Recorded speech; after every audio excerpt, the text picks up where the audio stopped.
म्हणाले मिटकरी म्हणाले की लोकसभेचा निकाल हा काही विधानसभेचा अवलंबून नसतं। मिटकरी थोडंसं थांबाल। मेहबूब शेख, लोकसभेत जे होतं ते विधानसभेत होत नाही। विधानसभेचे मुद्दे वेगळे असतात, चित्र वेगळं असतं। पण बारामतीमध्ये अजितदादांच्या मतदारसंघामध्ये सुप्रिया सुळेंना लीड होतं, तसंच ते राहणार का? तुम्ही तर बारामती जिंकण्याची स्वप्न बघताय।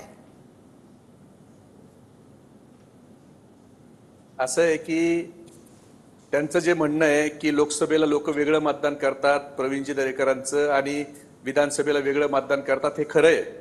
कारण लोकसभेला त्यांचा सन्मानजनक पराभव झाला, विधानसभेला त्यांचा दारुण पराभव होईल। कारण लोकांचा जो महाराष्ट्रातला राग आहे तो राग भारतीय जनता पार्टीनं ज्या बाळासाहेब ठाकरे साहेबाच्या बोटाला धरून महाराष्ट्रामध्ये प्रवेश केला, त्यावेळेला स्वर्गीय प्रमोद महाजनांनी स्वर्गीय गोपीनाथ मुंडे साहेबाला बाळासाहेबांनी सोबत घेऊन भारतीय जनता पार्टी ज्यांनी वाढवली, त्या स्वर्गीय बाळासाहेब ठाकरेंच्या मुलाकडनं ह्यांनी शिवसेना पक्ष चोरून घेतला। ज्या शरद पवार साहेबांनी राष्ट्रवादी काँग्रेस पक्षाचं रोपटं लावलं, त्या पवार साहेबांकडनं राष्ट्रवादी काँग्रेस पक्ष चोरून घेतला। ही जी भावना आहे, ही भावना महाराष्ट्रातल्या प्रत्येक कार्यकर्त्याच्या सामान्य नागरिकाच्या मनात आहे। आणि म्हणून हा जो काय विषय, मी बोलताना कोणी मध्ये बोललेलं नाही। माझ्या जर बोलताना कोण मध्ये बोलला निखिलाजी, तर मी बोलायला सुरुवात केली तर मी थांबणार नाही। मी सांगतोय, मी कुणाच्या मध्ये बोललो नाही, माझ्या मध्ये कोण बोललं तर मी थांबणार नाही।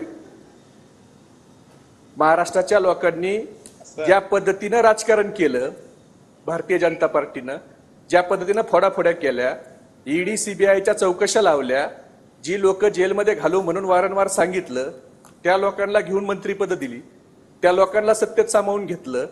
हा जो काही राजकारण सगळं बघताय, आणि सगळ्यात महत्वाचं जे महाराष्ट्रातलं प्रकल्प पळवले गेले ते प्रकल्प गुजरातला पळवले गेले। म्हणजे गुजरातला उद्योगाचा पेटारा आणि महाराष्ट्राच्या युवकाच्या हातात बेरोजगारीचा कटोरा देण्याचं काम केलं। आणि बारामतीची जागा देखील राष्ट्रवादी काँग्रेस पक्ष शरद पवार साहेबांच्या मार्गदर्शनाखाली बारामतीचा आमदार आमचाच होईल। आणि आता मगाशी चर्चेत कोणतरी म्हणालं तर आमच्या 3 पक्षाचं व्यवस्थित चाललंय, पण ह्या चर्चेत बसलेल्या कुणीतरी भारतीय जनता पार्टीनं आम्हाला मदत केली नाही। बारामती लोकसभेत भारतीय जनता पार्टीचं आम्हाला मदत झाली नाही, मतदान झालं नाही, असे जाहीर स्टेटमेंट ह्या चर्चेतल्या काही लोकांनी मीडियाच्या समोर दिलेले आहेत। त्यामुळे आमचं सगळं व्यवस्थित चाललंय, आमची कुणी चिंता करू नये। आता भारतीय जनता पार्टी ज्या पद्धतीनं पैशाचा वापर लोकसभेत केला, यंत्रणेचा वापर लोकसभेत केला, तो लोकसभेत विधानसभेत त्यांना करता येणार नाही। हा महाविकास आघाडीचा राजू वाघमारे यांच्याकडे जायचंय मला। निखिलाजी बघा, मला म्हणताय कोण बोलतंय, वाघमारे साहेब की मी? बोला बोला मिटकरी बोला।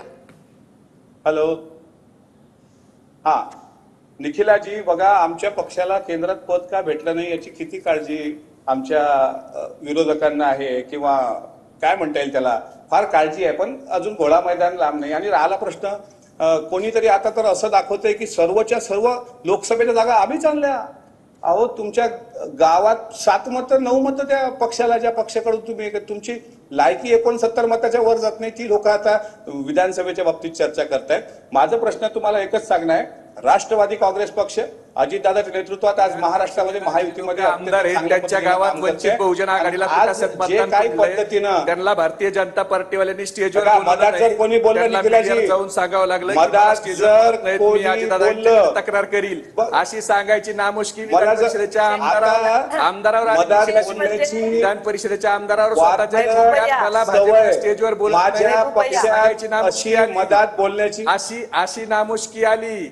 आणि स्वतःच्या गावात वंचित बहुजन आघाडीला आमदारांच्या एका वेळी जनता पार्टीला जे मत आहे,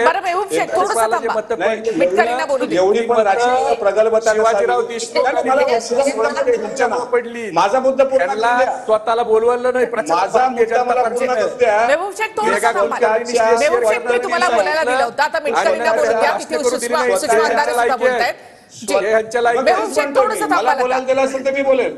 थोडंसं थांबा, मिटकरी बोला। मी स्वतःची लायकी पगाची आपली बघायची की आपल्या गावामध्ये आपण कितपत यशस्वी झालो, त्याच्यामुळे स्वतःची लायकी नसेल तर आपण बोलू नये।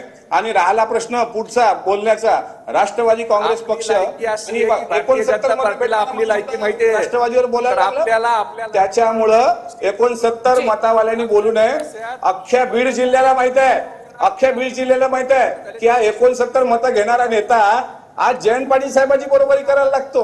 अरे आपली कुवत किती, आपली लायकी किती, आपण बोलतो किती, त्याच्यामुळे यांना अर्ध्या हळकोनानं पिवळं होऊ द्या. बरं, मेहबूब शेख, मुद्दे थोडंसं फोडता थांबा. येते म्हणून आसुरी मेहबूब शेख, आनंद घेतात थांबा थोडंसं. हसण्याचा. आम्हाला हजारो कळतं येतं. लोकांचं काय लायकी आहेत ते आम्हाला माहिती आहे. आपल्या स्वतःच्या आमदार मेहबूब असून शेख, कुठं थांबा काय थोडं. परिस्थिती आहे. आपल्याला अकोल्यात एकही भाजपचा नेता बोलवत नाही प्रचाराला. मी बोलू तो का? कशामुळे बोलवत नाही? निखिलाजी, काढायची वेळ येते मला प्रचाराला मी बोलवत जर नाही. बोललो, भाषण करून मी दिलं जर जात नाही. बोललो, निखिलाजी तर याला भाषण सगळ्यांना करून लागेल. दिलं नाही, रडायची पाळी मी येते. जर बोललो मला तर बोलवलं जात नाही. मेहबूब शेख, थोडंसं कळलं थांबा. का? अरे मला मेहबूब शेख, कसं थोडंसं सांगतेस? अरे तुला काय आहे काय की वर असे तुझ्यासारखे बोलके पोपट नाही बघितलेत मी. वर एनडीए तुझ्यासारखे आघाडीचं बोलके पोपट सरकार नाही स्थापन बघितले. तू काय आहे ते मला माहितीये. झाल्यानंतर ज्या तू काय पद्धतीने लय लांबचा उर नाहीये. बळवट हे महाराष्ट्र तू राष्ट्रवादीतच काम केलेलं आहे आमच्या सोबत. अरे कळलं बोलू का? नको रे. त्याच्यामुळे तू काय आहे ते मला अरे नको तुला सांगू. बोलू नको. मला तुला मी माझ्या चांगलं पक्षाने शिस्त ओळखतो. सांगितलेली हे आहे. बोलकी पोपटगिरी करून निखिलाजी, बाजारू तू विधान याला परिषदेत 69 मिळवली. मतं पडली तू याच्या काय आम्हाला गावात. माहितीये तू ते नको सांगू. याला 69 मतं पडली त्याच्या गावात.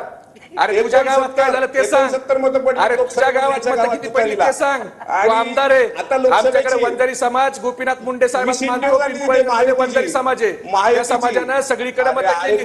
तुझ्या बारामतीत काय झालं ते सांग. तुझ्या गावात काय झालं ते सांग. तुझ्या गावात काय झालं ते सांग. अरे कोणत्या बोल बच्चे दोघंही तुला थांबा, त्या दोघंही सुषमा थांबा. अंधारेचे पाय प्रवीण धुतले. दरेकर यांच्याकडे सुषमा घेतो. अंधारेचे पाय प्रवीण धुतले. तिने तुला राष्ट्रवादीचं दार दाखवलं. नाही तर तू विधान परिषदचा आमदार कोण, ग्रामपंचायत सदस्य व्हायची तुझी लायकी नाही. काय कसं मी बोलतो. प्रवीण दरेकर, मला काहीच ऐकायला येत मिटकरी नाहीये. आणि मेहबूब शेख थोडंसं थांबा. प्रवीण दरेकरांना बोलू द्या आता.